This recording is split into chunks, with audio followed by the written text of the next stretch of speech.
André, vous qui vous passionnez pour cette épidémie, c'est un tournant dans la lutte contre l'épidémie que vous voyez apparaître? Écoutez, on l'espère, parce que moi je voudrais rappeler, évidemment, les couacs, et Dieu sait s'il y en a eu. Hein.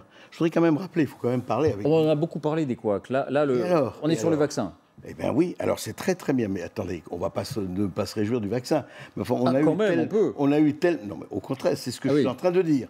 Je veux dire, mais on a eu tellement de faux pas, de faux Lancet, de faux New England Medicine. Oui, mais tout ça, c'est très bien de dire c'est fini. Mais enfin, on a eu quand même tellement de gens qui ont joué avec la bourse, en lançant des choses, avec une bourse qui montait, qui descendait, qui se sont goinfrés avec ça, avec des médicaments miracles, et on a vu après les dommages collatéraux, etc.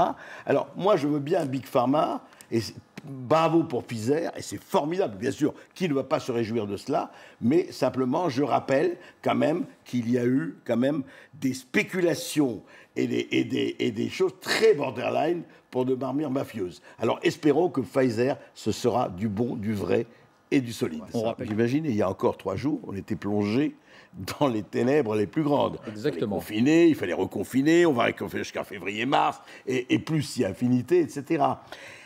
Cette annonce-là, effectivement, qui n'est pas une annonce fantaisiste ou loufoque, en tout cas, il ne se serait pas permis, évidemment, ça fait exploser. On se dit, tiens, on voit le bout du tunnel. Même si ce n'est pas tout de suite, même si ce n'est pas en 3 mois ou 6 mois, on voit quelque chose. Et c'est tout à fait normal que toutes les valeurs, je veux dire, touristiques, culturelles, événementielles et tout ça, tout explose. Imaginez que si dans 6 mois, 8 mois, même un an, on peut sortir du tunnel. De chez nous. Oui.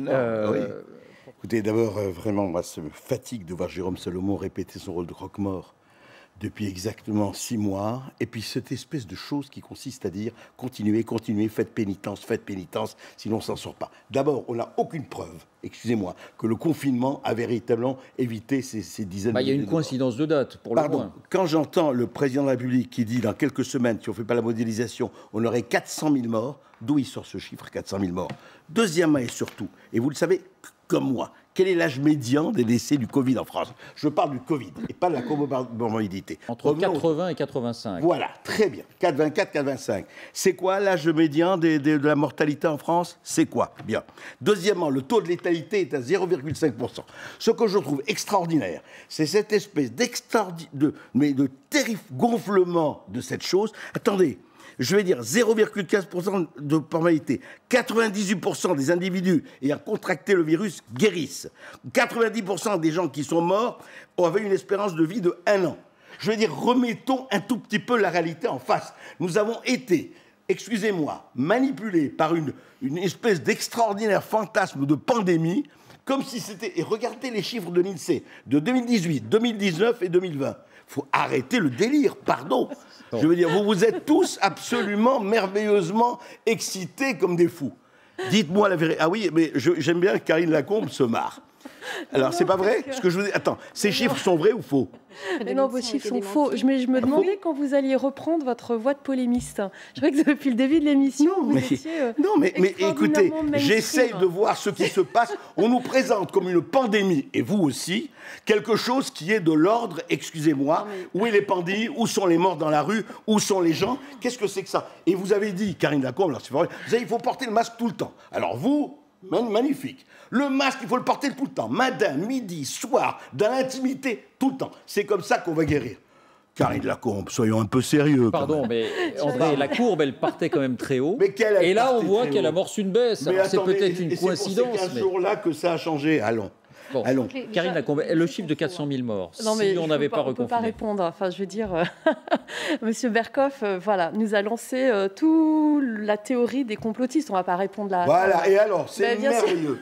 Allez, alors, la seule réponse que a Karine Lacombe, des laboratoires complotistes. Magnifique. Non, moi, la question que je me pose, c'est ce chiffre de 400 000 morts. La seule chose que vous répondez, Karine Lacombe, c'est complotiste. Bravo pour la vérité. On fait circuler la parole. Je me fais agresser. On peut simplement dire que les chiffres de l'INSEE qui sont mis en avant sont simplement faux. Ils ont été démentis plusieurs fois. Ils ont été démentis. Mais oui, évidemment.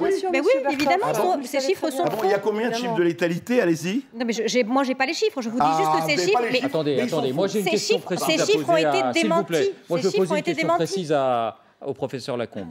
le chiffre de 400 000 morts annoncé par Emmanuel Macron, si on n'avait rien fait, si on n'avait pas confiné au printemps, si on n'avait pas reconfiné aujourd'hui, on serait à 400 000 morts. On est à 40 000 morts aujourd'hui. Est-ce qu'il vous semble reposer sur des bases sérieuses? Oui, c'est de la modélisation, c'est-à-dire qu'il a pris en compte... Non mais attendez, laissez-moi parler. Oui, voilà. Chacun son tour. Modéliser. Donc c'est de la modélisation, c'est-à-dire qu'il a pris le taux de reproduction initial qui était de 3 pour 1, en l'absence de toute mesure barrière, et avec la vitesse de dissémination de l'épidémie. Quand on fait les calculs de modélisation, on arrive à 400 000 décès. Mais absolument. Donc ensuite, heureusement qu'on a appliqué toutes ces mesures qui ont permis de maintenir l'épidémie à un taux quand même de décès qui était assez élevé, beaucoup plus élevé quand on regarde, contrairement à ce que vous dites, les chiffres de 2016, 2017, 2018, 2019, 2020, on voit qu'on a un pic. Non, c'est pas vrai, monsieur Bercoff. 3 000 morts de plus qu'en 2007-2018. Là, on n'est pas sur un tableau de l'INSEE, chiffre de l'INSEE. Non, ces chiffres sont faux. On n'est pas autour d'une table de polémiste. On n'est pas là pour polémiquer, on est là pour exposer clairement ce que dit la science. La science. Voilà, vous avez des données de l'INSEE qui sont associées à des données au niveau européen qui montrent qu'on a un pic. Non, je parle de la mort de France, Karine Lacombe. Qui a un pic de mort. Mais c'est marrant que vous me parliez comme ça, c'est incroyable, je trouve. Donc, qui montre les données européennes qui montrent qu'on a un pic de mortalité sur mars-avril, qu'ensuite on a retrouvé un niveau de mortalité identique à ce qu'il y avait ces dernières années, et actuellement on a de nouveau une augmentation de la mortalité. Ce que M. Bercoff ne dit pas, c'est qu'on ne parle pas uniquement des morts de la Covid-19. Ce que l'on ne voit pas encore maintenant, mais que l'on commence à pressentir et qu'on verra encore plus l'année prochaine, c'est tous les décès qu'on va avoir par manque de prise en charge des pathologies autres que la Covid-19. Tout ce qui est retard de cancer, tout ce qui est AVC, infarctus, etc. Alors, je voudrais qu'on revienne sur la principale information du jour, c'est ce vaccin. Oui, non, mais je sais, mais la ce vaccin, parce qu'on a deux personnes